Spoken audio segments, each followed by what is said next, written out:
Olá, eu sou Ismael e esse aqui é um vídeo em resposta ao Conde. Ele viu o meu vídeo anterior, respondeu e eu estou aqui novamente fazendo uma intervenção. Quero agradecer porque ele evitou usar ofensa no vídeo, né? Apesar do título, onde ele colocou lá resposta a um protestante emburrado. Eu não estou com raiva, não estou emburrado. Muito pelo contrário, não vejo você como um inimigo.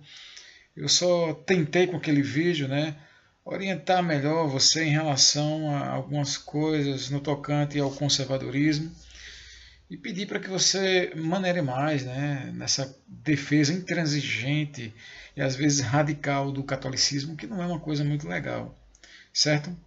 Meu nome é Ismael, como está lá no vídeo anterior. Oikofilia é o nome desse canal aqui, onde eu geralmente jogo os meus vídeos. Eu tinha dito a você que as igrejas, haviam igrejas que coexistiram ao mesmo tempo que a igreja romana. E essas igrejas não tinham nenhuma ligação com a igreja romana. Deixei isso muito bem claro no vídeo anterior. Falei também sobre os problemas contraditórios na história doutrinária, certo? Como, por exemplo, eu gostaria de citar para você aqui a Didaquê. A Didaquê você conhece, é um manual cristão conhecido, talvez seja um dos manuais cristãos mais antigos, né, que nós temos, e como um importante documento também histórico, essa Didaquê, nós vemos algumas doutrinas lá, como a doutrina do batismo, e lá mostra que o batismo ele deve ser feito por imersão, podendo também ser feito por aspersão. Caso não tenha muitas águas, o batismo pode ser feito por aspersão. A gente vê que a Igreja Católica Romana defende o batismo por aspersão e não por imersão. Então, como é que fica essa questão? É o mesmo problema que a Igreja Presbiteriana do Brasil enfrenta. Porque eu, por exemplo, eu acredito que o batismo pode ser por imersão, deve ser preferencialmente por imersão, mas também pode ser por aspersão, caso não tenha muitas águas disponíveis ali, né, onde você possa imergir o corpo da pessoa.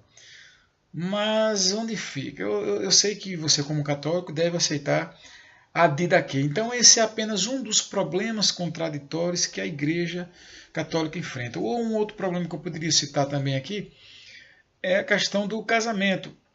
A gente vê lá no Novo Testamento uma recomendação que o bispo ele deve ser casado, esposo de uma única mulher. Né?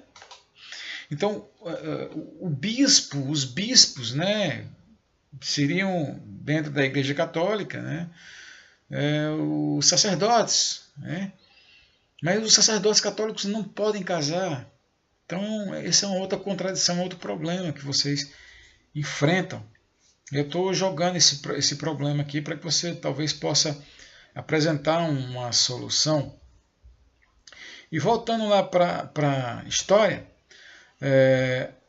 nós devemos lembrar que o Diocleciano ele promoveu uma grande perseguição aos cristãos. E essa grande perseguição ela foi anulada através do Edito de Milão, em 313, onde nós tivemos aí a liberdade de culto. Né? Então, com essa liberdade de culto, nós temos então o cristianismo ele deixa de ser perseguido e ele passa então a começar por um processo onde vai se tornar mais adiante uma igreja oficial. E é aqui que eu encontro a raiz do início do catolicismo, com essa oficialização. Só para que você tenha ideia, o primeiro templo que foi erguido, né, uma estrutura para que houvesse fosse um local de culto, de adoração, foi pela mãe do Constantino. Foi a mãe do Constantino que ergueu esse primeiro templo. Esse primeiro templo, que passou a ser denominado de igreja, porque antes disso, igreja era a reunião do corpo de Cristo, dos membros, né? Onde estiver 2 ou 3 reunidos em meu nome, ali estarei no meio deles. Então, se 2 ou 3, para mim, era a igreja. As pessoas que se reúnem é a igreja. Mas a partir, né, desse templo que foi erguido pela mãe Constantino, nós tivemos ali talvez a primeira igreja católica. Certo? Em 392, Teodósio ele vai proibir os outros cultos. Olha aí. Então, ali vai nascer uma religião oficial dentro do Império Romano. Por isso que eu gosto dessa palavra, Igreja Católica Apostólica Romana. E por isso que eu digo que a Igreja Católica é uma igreja romana, nasceu no Império Romano. Não é a igreja original de Cristo, como vocês acreditam, certo? Ou seja, uma religião oficial, uma religião estatal. E os imperadores de Roma, eles passaram então a serem tutores da igreja. Eles passaram a se intrometer nos assuntos da igreja. O primeiro concílio de Nicéia, ele foi convocado pelo imperador Constantino. E você tem conhecimento disso. Um imperador que está se envolvendo nos assuntos aí.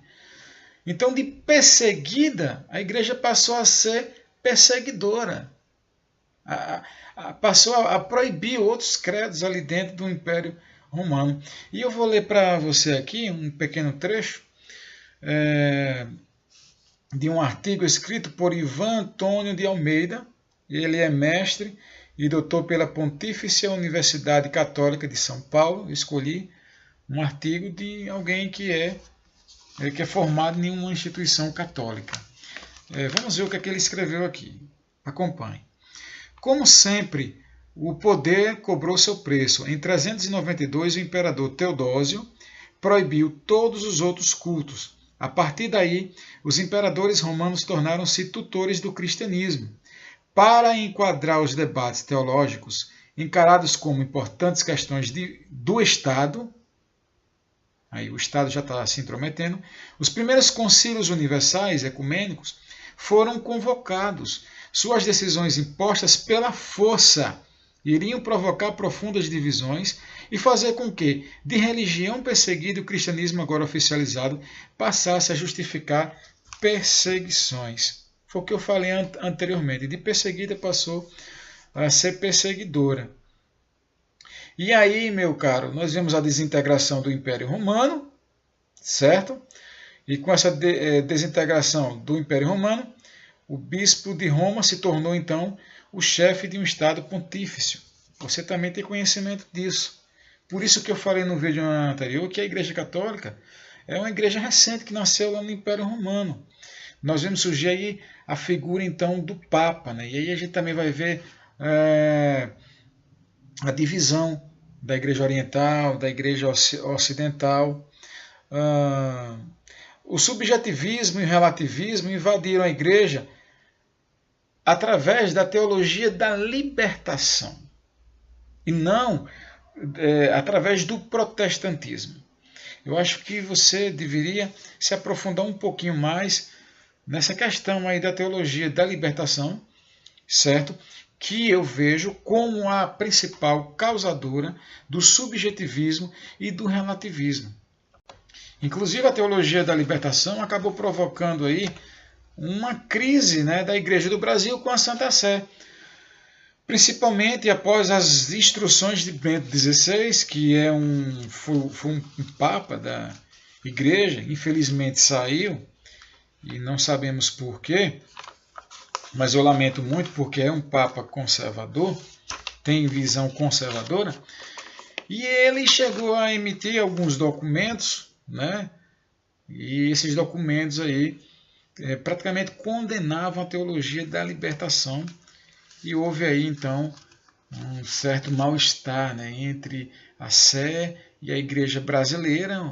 Gerou-se uma pequena crise, e essa crise ela foi amenizada com uma carta de João Paulo II na 24ª Assembleia da CNBB, onde ele escreveu assim: a teologia da libertação é não apenas oportuna, mas útil e necessária.